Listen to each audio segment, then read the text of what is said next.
Bien, bonjour à tous. Je suis très heureux de vous accueillir. J'espère que chacun a pu trouver une place. Je vous propose d'ouvrir cette conférence débat. Nous avons prévu, dans son déroulé, de vous faire partager trois expériences respectives.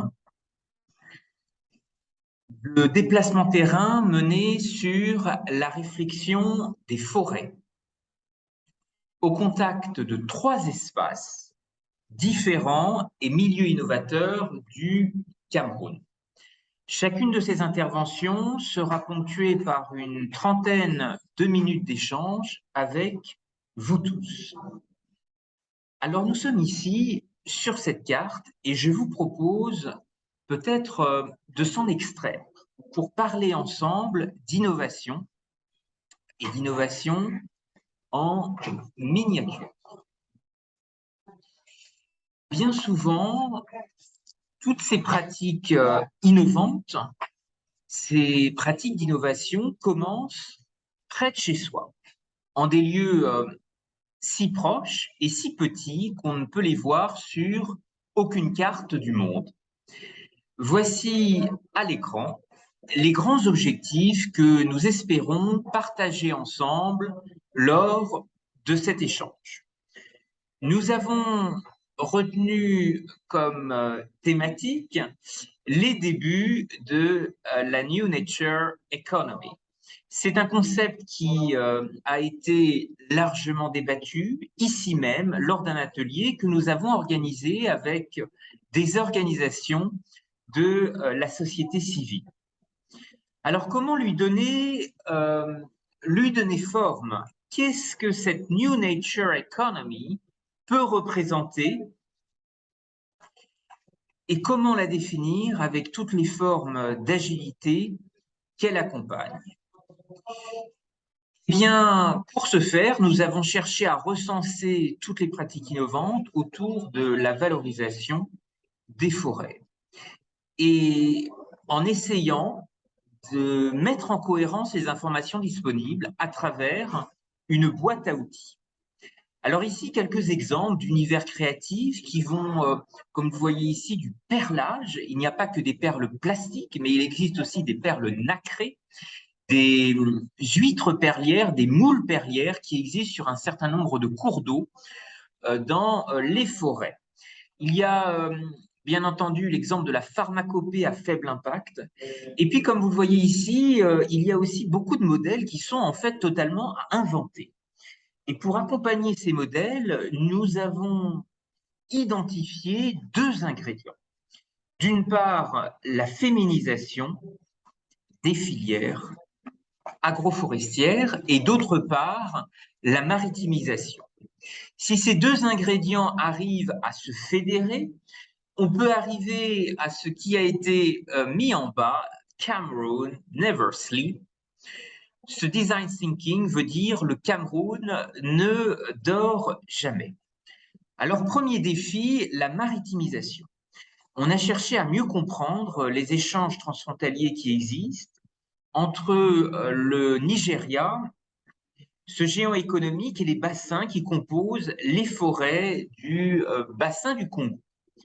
Ces échanges aujourd'hui sont importants en matière de valorisation de produits forestiers non ligneux et les aspects cosmétiques, alimentaires et médicinaux de ces produits sont aujourd'hui valorisés par de nombreux acteurs nigérians à travers le champ de la New Nature Economy.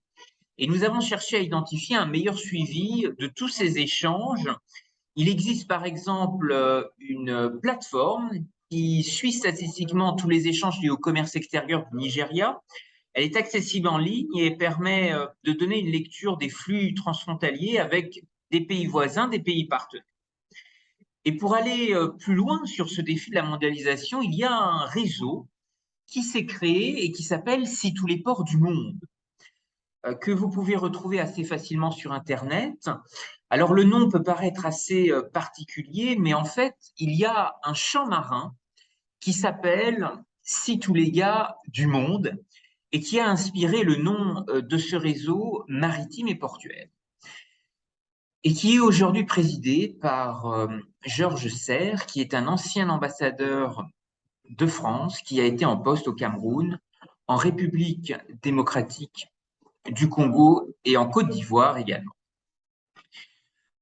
Alors, si c'est un sujet qui vous intéresse, il y a en ce moment même un forum de l'innovation maritime qui est organisé à la fois en distanciel et en présentiel.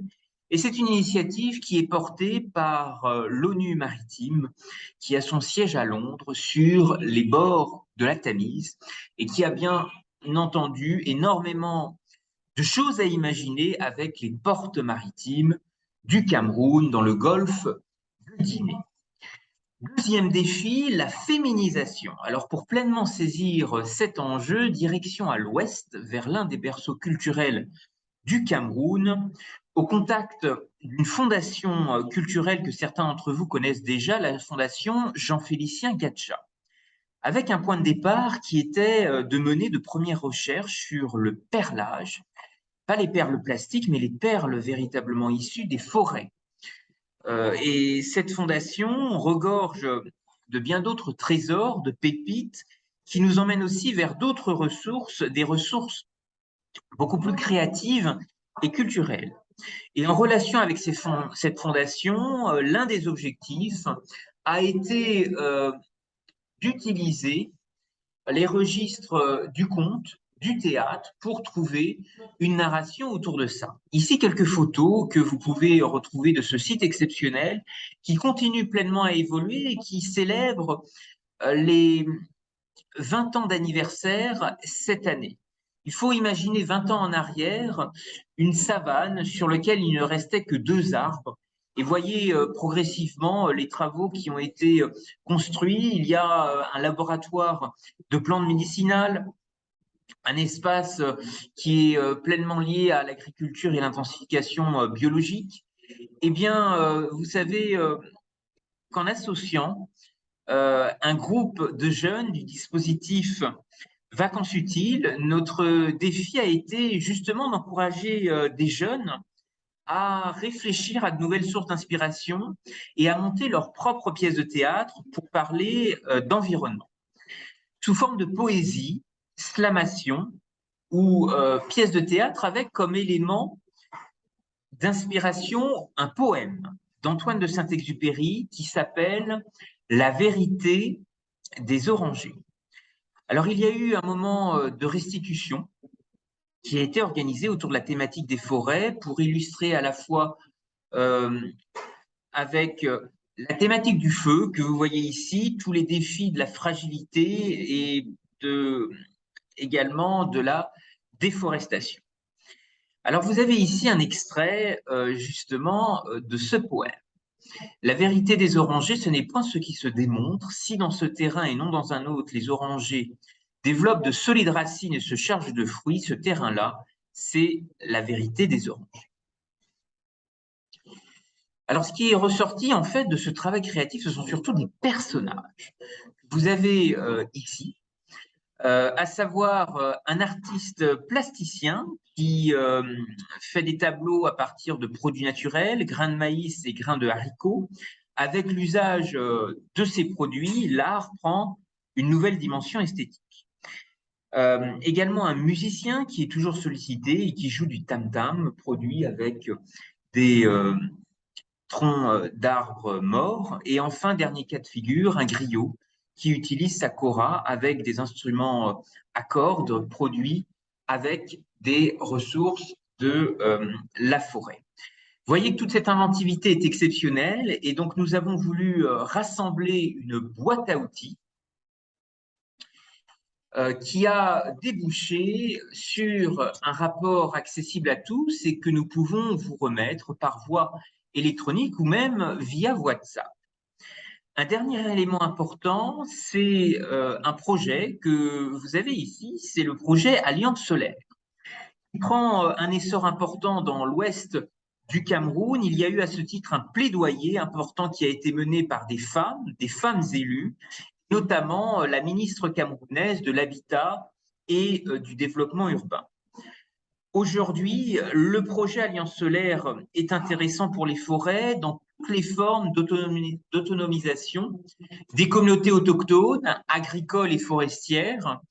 Et aujourd'hui, cette démarche est saluée par de nombreuses fondations. Vous avez en particulier l'exemple d'un financement très récent qui a été justement renouvelé par la fondation Veolia, qui est assez important. Vous voyez que ça se chiffre en milliers d'euros et qui est certainement très, très intéressant, éclairant pour des innovations, notamment circulaires, qui pourraient être imaginées autour des énergies du futur.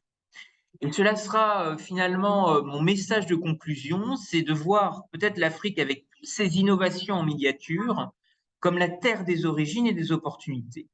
Cette formule ne vient pas de moi, cette formule a été en fait utilisée par les pavillons africains qui étaient représentés à l'exposition universelle de Dubaï. Vous aviez des pavillons remarquables, l'Éthiopie en particulier, qui s'est véritablement mis en avant comme le grenier pharmaceutique du futur.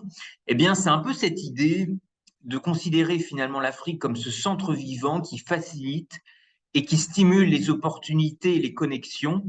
Je vous remercie en tous les cas pour votre attention et je vous propose d'ouvrir le débat.